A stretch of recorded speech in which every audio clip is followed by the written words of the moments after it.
ආයිබෝවන් කියලා අදත් ඕගොල්ලන්ව පිළිගන්නවා අපේ නොලෙජ් ස්කූල් YouTube channel එකට. අදත් අපි අපේ නොලෙජ් ස්කූල් YouTube channel එකෙන් ඕගොල්ලන්ට කාලීන සිදුවීම් ඇසුරෙන් ප්‍රශ්න සහ පිළිතුරු 30ක් අරගෙන ආවා. තාමත් අපි නොලෙජ් ස්කූල් YouTube channel එකට subscribe කරන්න නැති අයට subscribe කරන්න කියලා මතක් කරන ගමන් අපි බලමු අද මොනවද තියෙන ප්‍රශ්න කියලා. ප්‍රශ්න අංක 1. වෝටර් ෆෝවර්ඩ් වැඩසටහන ආරම්භ කළ ආයතනය කුමක්ද? ලෝක බැංකුව. ප්‍රශ්න අංක 2. ලෝක බැංකුවේ වෝටර් ෆෝවර්ඩ් වැඩසටහනේ අරමුණ කුමක්ද? 2030 වෙන විට බිලියන 1ක ජනතාවකට සුරක්ෂිත ජල පහසුකම් ලබා දීම. ප්‍රශ්න අංක 3. ජාත්‍යන්තරව ඇගයීමට ලක් වූ සාමපාගමන 2026 අප්‍රේල් 21 වන දින සිට ශ්‍රී ලංකාවේදී ආරම්භ වූ අතර ඒ ශ්‍රී ලංකාවේදී හැඳින්වූ නම කුමක්ද? එහි පස්සිකෝ සාමපාගමන ලෙස.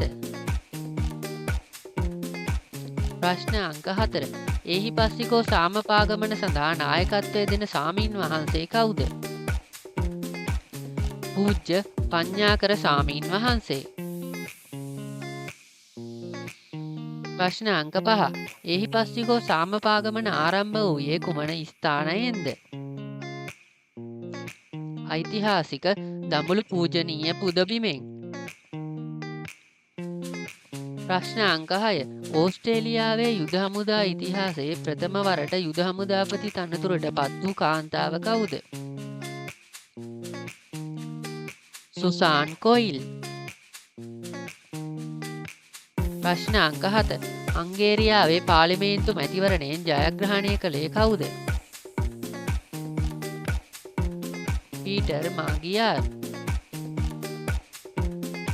ප්‍රශ්න අංක 8. 1972 වසරෙන් පසු ප්‍රථම වරට සඳ දෙසට මිනිසුන් රැගෙන යාමට 2026 වසරේදී ක්‍රියාත්මක වූ මෙහෙයුම හඳුන්වනු ලැබූ නම කුමක්ද?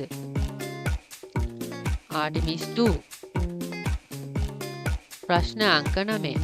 ආටිමිස් 2 මෙහෙයුම හරහා සඳ වෙත ගිය පළමු කාන්තාව බවට පත් වූයේ කවුද?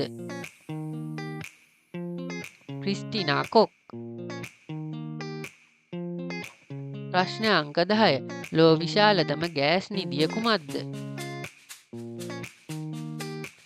South Pars North Dome gas නිධිය. ප්‍රශ්න අංක 11. ලෝ විශාලතම ගෑස් නිධියේ හිමිකාරීත්වය දරන රටවල් මොනවාද? කටාර් රාජ්‍ය සහ ඉරාන රාජ්‍ය. ප්‍රශ්න අංක 12.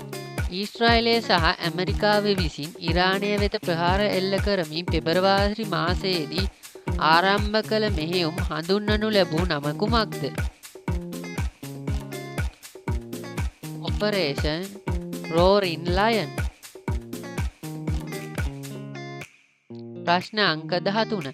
ඊශ්‍රායලය සහ ඇමරිකාව විසින් එල්ල කළ ප්‍රහාරවලට ප්‍රතිපහාර ඉරානය විසින් එල්ල කළ අතර මෙම ප්‍රතිපහාර එල්ල කිරීමේ මෙහෙයුම ඉරානය විසින් හඳුන්වනු ලැබූ නම කුමක්ද? Operation true promise 4.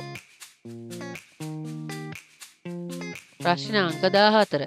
ඊශ්‍රායලය සහ ඇමරිකා ඒකාබද්ධ ප්‍රහාර වලින් ජීවිතක්ෂයට පත් වූ ඉරාන ආධ්‍යාත්මික නායකයා කවුරුන්ද? අයතුල්ලා අලි කමේනි. ප්‍රශ්න අංක 15. ඉරානයේ නව ආධ්‍යාත්මික නායකයා කවුරුන්ද?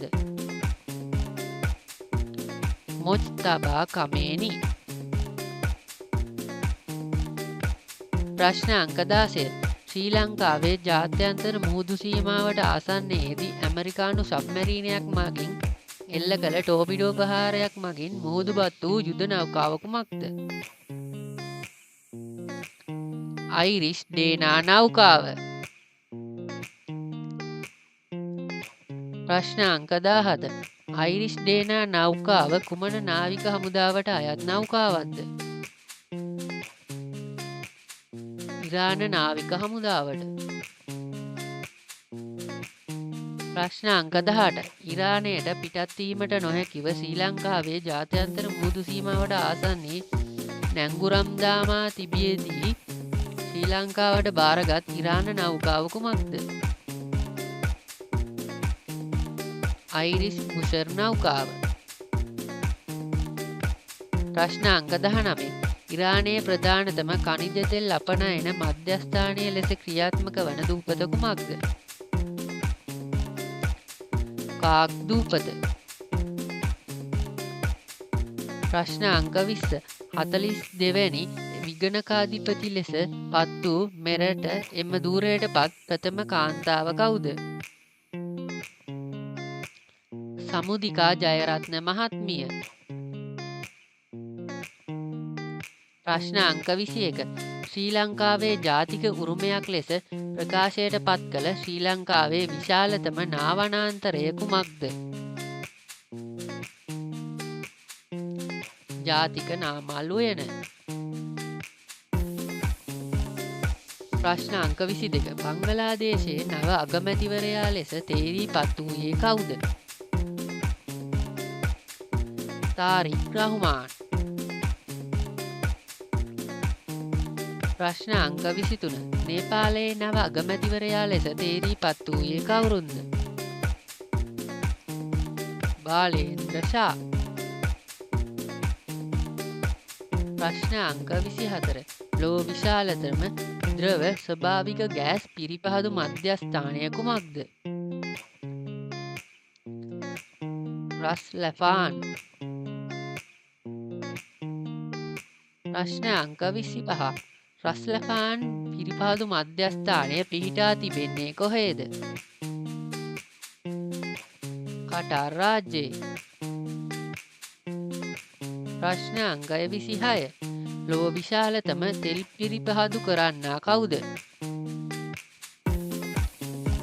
සිනොපෙක් සමාගම. ප්‍රශ්න අංක 27. ලොව විශාලතම තෙල් පිරිපහදුව කුමක්ද? ජාම්නගර් තෙල් පිරිපහදුව. ප්‍රශ්න අංක 28. ජාම්නගර් තෙල් පිරිපහදුව පිහිටා තිබෙන්නේ කොහේද? ඉන්දියාවේ. ප්‍රශ්න අංක 29. මැද පෙරදිග පවතින විශාලතම තෙල් පිරිපහදුව කුමක්ද? රස්තනූරා තෙල් පිරිපහදුව. ප්‍රශ්න අංක 30. රස්තනූරා තෙල් පිරිපහදුව පිහිටා තිබෙන්නේ කොහේද? සෞදි අරාබියේ.